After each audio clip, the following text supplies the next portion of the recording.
Some conversations were never meant to be recorded. This one was.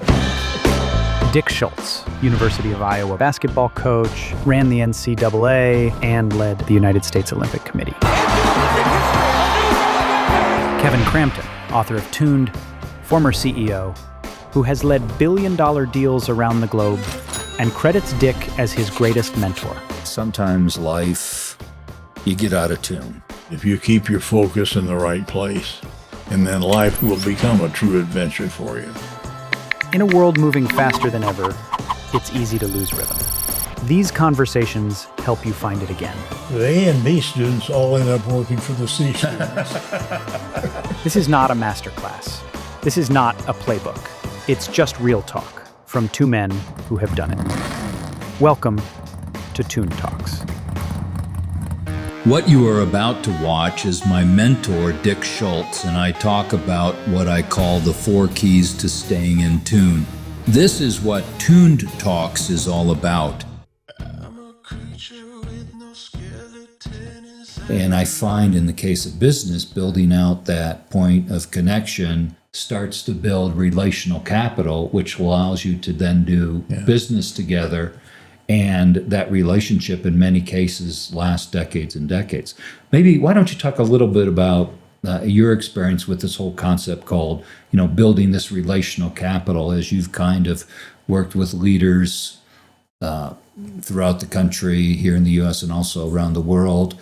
How did you go about building that relational capital that built your credibility with them? The point of interest is a very important issue and point in developing those relationships, and that's why if you can do a little bit of research ahead of time, so you kind of have a little bit of feeling, what are some of the outside interests, and asking personal questions which are not embarrassing about family or relationships or where you like to vacation. Out of that will usually come a point of interest like you found.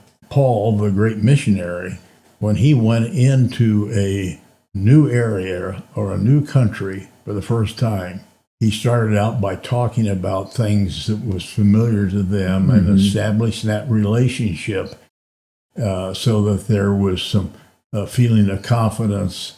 And then he would talk about the gospel, which might be a whole new issue and strange to them. But he emphasized, first of all, starting where they were and talking about things that were important to them. And that opened the door for a lot of other things. And that's a good model to follow.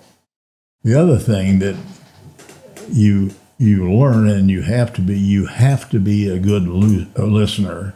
One of the things in consulting with CEOs and young business people, I would emphasize originally, you've got to be a good listener. Too many times in a conversation, you don't hear what the other person says because you're thinking about what you're going to say next. I went from a high school coach to a high-level college coach to an athletic director at 2 different institutions, the NCAA and the Olympics. And when I was asked to be a consultant for the CEO Forum, when it was still inside Focus on the Family, it's when I started working with them, I realized that everything I had done was the Lord's plan. His plan for me was to do the work I was doing in the forum. And all these other jobs were just giving me the experience, the training, and the lessons I needed to learn to be able to work with CEOs in the U.S., be able to feel comfortable working with CEOs internationally in Singapore and Malaysia and China and Hong Kong, and be able to have a real impact there. And so that just helped me put everything in complete focus. I still view the same thing, the Lord's got a plan for my life. And every day I pray, well, reveal the plan you have for me for today. So I know that what I'm doing is what you want me to do. Right. That was amazing. But I think it represented in a lot of ways the kind of essence of your experience, how you grew up, how you lived your life, how you took on the challenges and viewed none of them as insurmountable. And so it was impressive and indelible in my mind. So maybe talk a little bit about how you approach those things. It's kind of an approach I had to start with my dad, and I've carried it through it. And he just said, don't start any project that you can't finish. If you start something you can't finish it, he said, you shouldn't have started it in the first place. And so that was part of my discipline, and of course, all the discipline from coaching and management things. That was it. If you're going to have a project, you're going to do it. You're going to be aware of all the liabilities, the minor problems you're going to deal with and get rid of them so you can keep moving forward. Right. Keep moving forward. It starts with your mental attitude that you have and how you just go about your normal everyday tasks. And I think you have to take a look at what you're doing and understand clearly that regardless of what you're doing, there are going to be changes, there's going to be challenges, and mentally you have to be ready for that and not be upset by it. If you don't expect challenges, if you think everything is going to be a smooth road and some bumps start coming up, that's when people start pushing the panic button and making bad decisions. But if you'll have an attitude that challenges are a part of life, the Lord gives us challenges so we'll come closer to Him and we'll learn how to handle them. And so if you have that type of an attitude, you're not hanging in there by yourself. You're able to take a look and evaluate the situation, get good advice from the wisest person that ever existed, and then go from there. And be comfortable with doing that and not be afraid of them. So not every risk turns out well. So how do you pivot? How do you triage? How do you make adjustments as you're in a situation, you took a risk? Sometimes it's maybe things didn't turn out exactly the way you'd hoped. How do you deal with that? Well, it takes a lot of patience, and if you've made those decisions, it's like we were talking the other day about the difference between a successful CEO and a poor CEO. The poor one never gets up. He wants to prove that he's right. If you made a bad decision, as soon as you know that's a bad decision, it's going to get worse, then you need to pivot, make the change, and start all over again with a clean slate. And hopefully you don't have to do that very often.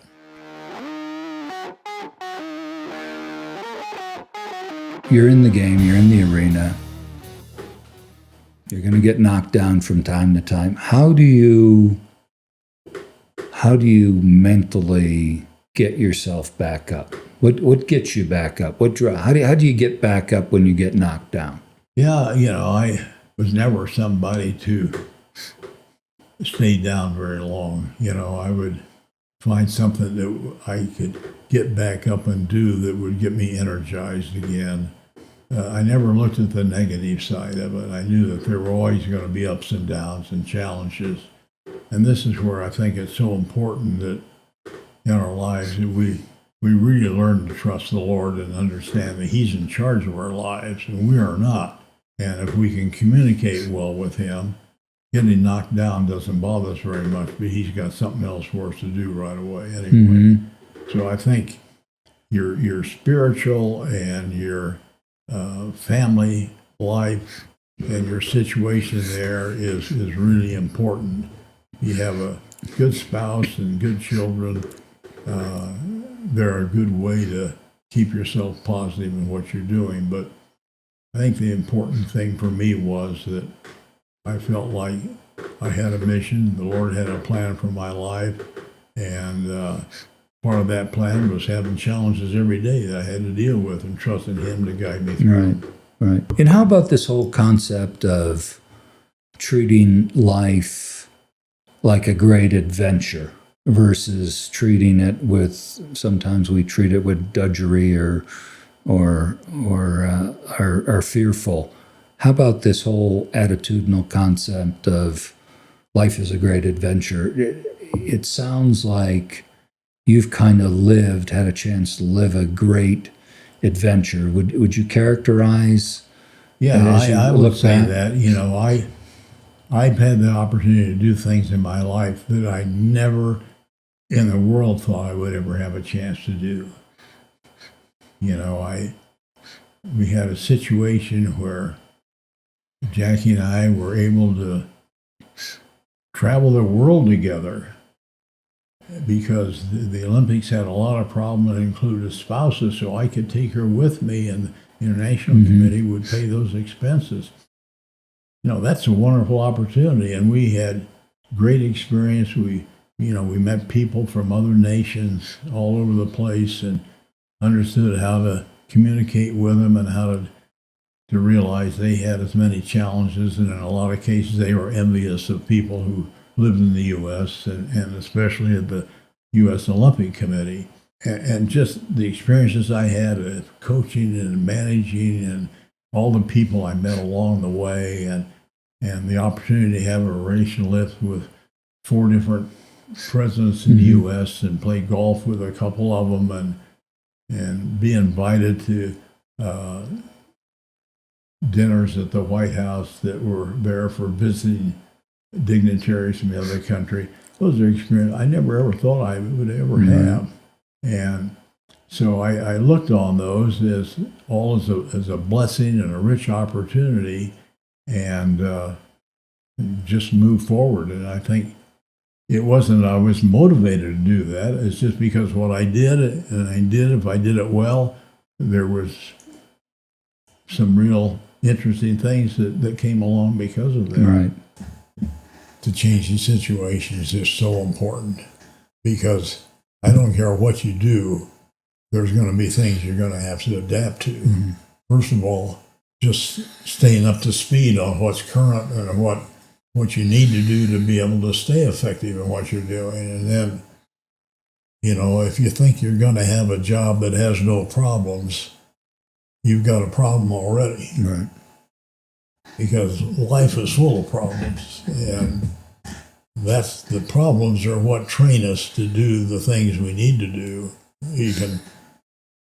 You can't make a lot of mistakes, but sometimes you learn more by your mistakes than you do by other things. So being able to adapt and adjust is so very important. Right.